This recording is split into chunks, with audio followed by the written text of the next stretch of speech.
esse é o fundamento do estrela triângulo, tá? O motor, ele muda de fechamento. Eu fecho ele estrela, conto um tempo, depois eu bato triângulo. Só que triângulo aí eu já estou fechado para 220, que é a tensão de alimentação da rede, né? E quando ele está em estrela, para vencer a inércia, para sair da inércia, ele é fechado em 380, que é a corrente mais baixa. Olá pessoal, tudo bem? Sejam todos bem-vindos à Engenharia Aplicada em Campo, a ENGAC. Hoje nós vamos falar sobre partida de motores. Vamos analisar aí os diversos tipos que nós podemos colocar no comandos elétricos para fazer uma partida de um motor aí. Vamos lá? Pessoal, nós vamos fazer uma análise do que nós temos hoje no mercado, tá? Rodando e do que você pode utilizar. Alguns já estão obsoletos, vamos dizer assim, né? Como a partida direta nós não utilizamos aí para motores grandes, né? Motores pequenos ainda se utiliza, mas não se utiliza mais para motores aí, vamos dizer assim, acima de 3 cavalos, não se utiliza mais partida direta, tá? Então, hoje, na atualidade, em projetos novos, tá? Mas existe muito ainda na manutenção, tá? Na parte de as pessoas que vão fazer manutenção em projetos antigos. Então nós temos o que? Nós vamos falar hoje partida direta, partida estrela-triângulo, tá? Bom pessoal, então a gente vai falar um pouquinho sobre partida de motores. Então vamos lá, tá? Existem partidas que são hard, né? E soft, tá? O que é hard na verdade, gente? É uma partida, né, instantânea aí, pá, fechou, já pega a tensão e corrente da rede, vai dar um pico de corrente e tudo mais, mas a gente vai falar deles aqui, tá bom? Então, vamos lá. Partida de um motor elétrico é a fase inicial do seu funcionamento, onde ele passa do estado de repouso para a velocidade nominal, tá? Faz aquela conversão, né? Eu tô lá estático e aí eu tenho tensão e corrente, né? Gero eletromagnetismo. Esse eletromagnetismo convertido ali faz com que tenha energia cinética na ponta do eixo, tá bom? Então, uma conversão de energia elétrica, depois com eletromagnetismo e depois energia mecânica na ponta do eixo, energia cinética ali, tá bom? Então, né, a escolha do método de partida ideal depende de diversos fatores, como a potência do motor, a carga a ser acionada, as características de rede elétrica e as exigências de controle de processo. Os métodos de partida de motores elétricos são partida direta. Gente, essa partida direta é a mais simples que existe, tá? Porém, ela é aquela que eu falei que é hard, né? Ela tem um pico de corrente inicial muito alto, tá? E eu vou explicar isso. Não, o comando elétrico é muito enxuto, então potência você tem um contator, um relé térmico aqui e o motor, tá? Aqui o diagrama. Aqui você tem um contatinho aqui, ó, né? Um contatinho para do 95 e 96, que é o normal fechado do relé de sobrecarga, o relé térmico. Aí eu tenho o desliga, né? Botão desliga. Aí eu tenho o botão liga, contato de selo e tem a bobina aqui desse cara que é o K1, né? Então, gente, comando muito simples e enxuto, mas, tá? Quando a gente chega no funcionamento, olha aqui, ó. Funcionamento, o motor conectado diretamente à rede elétrica, recebendo tensão nominal de forma instantânea. Vantagens, simples e de baixo custo. Desvantagem, causa grandes picos de corrente, pode afetar a rede elétrica e danificar o motor. Não permite controle da aceleração, tá? Aplicações, motores de baixa potência e cargas que não exigem partida suave. Gente, a partida direta, geralmente eu tenho para um compressor de geladeira, né? Eu tenho para um compressorzinho de ar-condicionado, um motorzinho de exaustão de uma coifa, tá? Motores que a carga, né, mecânica que ele tem é baixa, tá? E aí, para ele sair da inércia, né? O que eu falei? Entra energia elétrica, né? Converte para eletromagnetismo, magnetismo para energia cinética, que é a energia mecânica. Então, quando eu estou estático, esse eletromagnetismo, ele tem que ter um campo magnético muito forte para vencer a inércia. E aí a corrente sobe lá no alto, tá? Então, por isso que você tem, né, outros meios de partida a não ser a partida direta. A partida direta é vantajosa por causa do custo, então você coloca em motor de baixa potência, tá bom? Partida estrela-triângulo. Aqui já é ter uma tecnologia um pouco mais avançada, tá? Mas, né, conforme foi avançando aí, tem coisas, partidas mais tecnológicas que a gente vai ver. Mas o estrela-triângulo ainda é usado, Partidos, né, de potência média aí, ainda é utilizado, sim, estrela-triângulo. O que acontece no estrela-triângulo, gente? O motor de indução, né, tipo gaiola, ele tem os dois tipos, tem mais, né, mas duplo triângulo, dupla estrela, mas no geral ele tem a ligação em triângulo, que é para tensão 220, e tem a ligação em estrela, que é para 380. Então o que acontece? Eu vou explicar, antes de explicar o circuito isso. Eu ligo meu motor, primeiro eu faço um fechamento dele em 380 e alimento com 220. O motor está sendo ligado 220, tanto em estrela quanto triângulo. Mas quando ele está fechado para 380 e eu não tenho a tensão full, falta um pouco de 220 para 380, falta essa tensão. Ele começa a sair da inércia com uma corrente menor.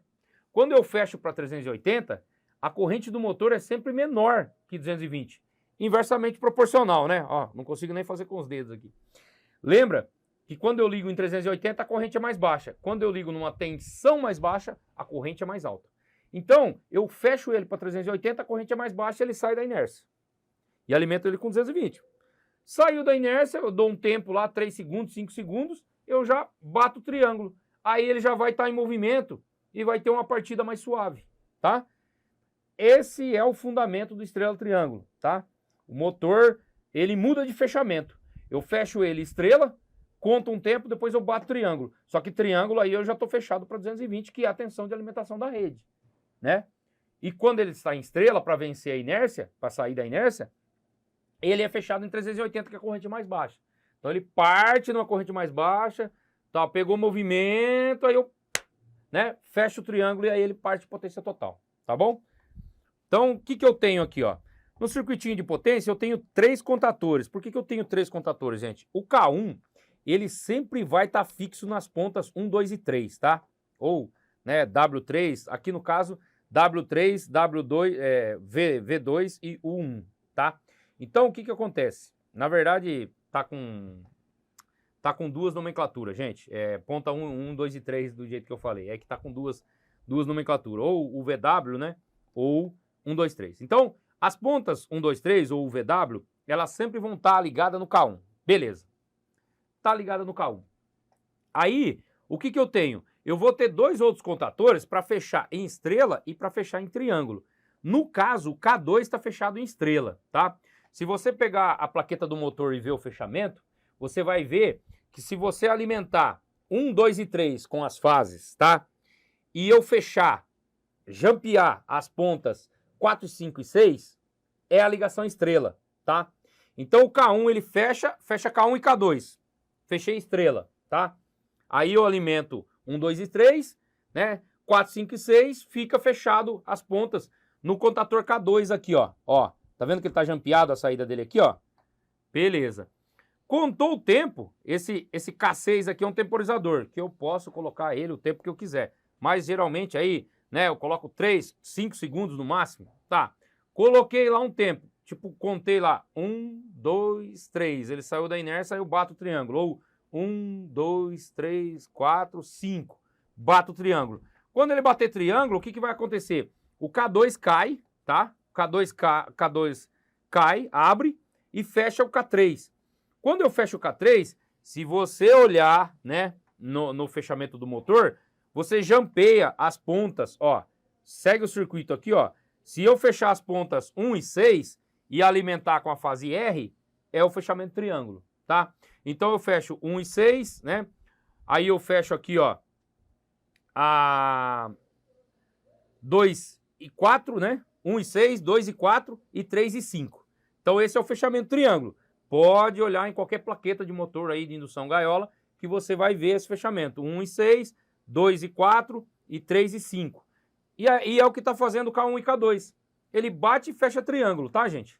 Então bateu, fechei triângulo, caiu K2. Para isso, no meu circuito aqui, o que eu faço? Um intertravamento, tá, gente? Para que não entre os 2 contatores ao mesmo tempo, K2 e K3, por exemplo, tá? Então aqui, ó, o que acontece? Eu tenho o botão de desliga, o S0. Aqui eu tenho 95 e 96, mesma coisa. Nesse comando eu tenho um fusível aqui, o F21 e 22 são fusíveis, né? E aí o que eu tenho? Eu tenho o S1, que é o liga, tá?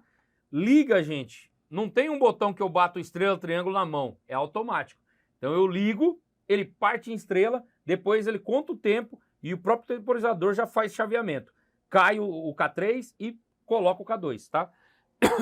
Ao contrário, entra o K2 e K1. Aí depois ele conta o tempo, cai o K2 e entra o K3, tá bom? Nós temos então F21, tá? F22, que são, na verdade, fusíveis. 95 e 96 do F7 é o contato normal fechado do relé térmico, tá bom? Aí o que eu tenho? S0, que é desliga, S1. S1 eu preciso de um selo, né? O selo tá aqui, ó, 1314 de K1, ó. O selo tá aqui nessa linha, ó. Isso aqui é um selo, tá? E ele volta aqui, ó, tá bom? Beleza. O que eu preciso agora, né? Preciso entender esses caras aqui, ó. O K1 e o K2, eles entram em primeiro. Então, quando eu aperto liga, entra, eu energizo aqui, ó, passa por aqui, o K3 está fechado, então passa por aqui, aqui é normal fechado, energizo o K2, tá? E aí aqui, ó, gente, energizei K2, aqui, ó, já vai entrar também, vai energizar K1, tá bom? Então, energizei K1 também. Quando eu bato aqui, ó, bati aqui, energizo K2 e o K2 aqui fecha e já energiza o K1 também, tá bom? Energizei aqui o K1, ele sela aqui, ó. O K1 já sela aqui, certo? Aí eu tenho o contato de K2 fechado aqui, né? Faço o selo, beleza. K1 e K2 rodando. Aí eu tenho o K6. O que o K6 faz? Ele conta o tempo. Por quê? Porque quando chegou a energia aqui, ó, também chegou na bobina aqui do temporizador. O temporizador começa a contar a partir do momento de... Tem vários tipos de temporizador, ele conta a partir da desenergização ou energização. Então, esse aqui conta a partir da energização da bobina. Energizei, beleza. Energizei aqui, o que vai acontecer? Contou o tempo, ele vai abrir o 1516 aqui, ó, que é normal fechado. Quando ele abrir aqui, gente, o que vai acontecer com o K2? Cai o K2. Caiu o K2. Gente, caiu o K2 e o K1 tá fechado. Então o K1 aqui, ó, 23 e 24 tá fechado. K1 tá fechado. Caiu o K2 aqui que o temporizador derrubou ele fecha esse aqui, ó, que é o normal fechado. Olha aqui, ó. Pum! Energiza o K3. K3 é o fechamento triângulo, tá? Então, essa é a lógica do estrela triângulo, tá? Muitas pessoas acham que é simples, para outras é complicado, mas para as pessoas que acham complicado, tem que estudar um pouquinho a lógica aqui dos contatos. E para quem acha simples, né? Parabéns, tem muita lógica de contato que dá para você fazer com essa lógica usada aqui no estrela triângulo, tá? Apenas com um temporizador, 3 contator, você faz vários comandos bem sofisticados, né? Bem legais. Então vamos lá. O funcionamento, tá? O motor é ligado inicialmente em estrela, reduzindo a tensão aplicada. Após alguns segundos é conectado em triângulo, tensão nominal, né? Vantagens: reduz o pico de corrente em comparação com a partida. Desvantagens: ainda pode causar picos de corrente significativos, não permite controle preciso da aceleração, não tem rampa de aceleração, tá? É uma partida suave, mas eu tenho 2 seleções, tá? Eu tenho a estrela e a triângulo, não tenho uma rampa suave como o software start que a gente vai falar. Aplicações: motores de média potência e cargas onde não exigem partida suave. Algumas bombas, exaustores, né? A gente pode utilizar aí de média potência o comando estrela triângulo ainda. Ele ainda fica mais barato que o software start. Apesar do software start estar, né, de alguns fabricantes, não vou comentar aqui cada fabricante, mas ele está muito acessível, tá? Se você fizer a conta na ponta do lápis dos 3 contatores, mais o temporizador, né? Você vai... E relé térmico, porque o software start ele dispensa a utilização de relé térmico. Ele tem controle interno, tá? De sobrecarga, tá bom? Então ele gera uma falha quando tem sobrecarga no motor. Pessoal, esse foi o conteúdo de hoje. Espero que tenham gostado. Espero que já tenham feito inscrição no canal. O canal tem muito conteúdo bacana, a gente está numa sequência de comandos elétricos, mas depois a gente vai falar de automação, a gente vai falar de instrumentação, a gente vai falar de manutenção mecânica, manutenção elétrica. Tem muito conteúdo vindo aí, tá? Elementos de máquina nós vamos abordar aqui por completo. Então, são divididas em playlists. Nós fazemos playlists para que fique um treinamento completo para você. Nós estamos pensando em você e no seu treinamento profissional, tá bom? Então é importante que você já faça a sua inscrição, ative o sininho de notificações e já deixe o seu like aí. E lembrando também que lá no canal do Grupo DAP, nós temos lá, tá? A NGAC é um hub de conhecimento do Grupo DAP. Então lá no canal do Grupo DAP, aqui nesse canal tem a indicação do canal do Grupo DAP. Você pode ir lá, você vai ter o DAPcast, o podcast que vai ajudar você com os desafios da indústria. Vem aqui no nosso estúdio, dentro do Grupo DAP, um especialista no assunto, na área da indústria. Ele vem aqui compartilhar com você como que foi a carreira profissional, quais foram os desafios, quais foram as soluções que ele usou, tá? Muito importante para vocês que estão aí na ascendência da carreira profissional, aprender com esses experts da indústria. Então, vá lá e já faça inscrição no canal do Grupo DAP também, beleza? Até a próxima, um abraço.